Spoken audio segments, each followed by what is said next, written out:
নিলে চলবে না, সাহায্য ছাড়া চলবে না। এখন ফাইনাল হয়ে গেল সাহায্য লাগবেই, এ কথা আমরা ফাইনাল, ঠিক নাকি? আপনি পারবেন সাহায্য ছাড়া? আপনার টাকা আছে কোটি কোটি, কিন্তু মাছওয়ালার কাছে টাকা না দিলে ঘরে মাছ আসবে না। এই জমিনে গরিবরা যদি গোশত না কাটতো,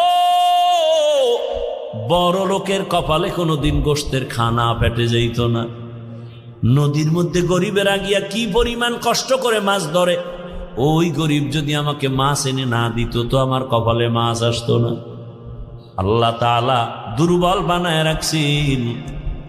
এবার সাহায্য চাবো, এটাই ফাইনাল। তবে কার কাছে সাহায্য চাবো বুঝেননি? কার কাছে চাবো? সবাই বলবে আল্লাহর কাছে। এর মিথ্যা কথা বলবেন বসে বসে।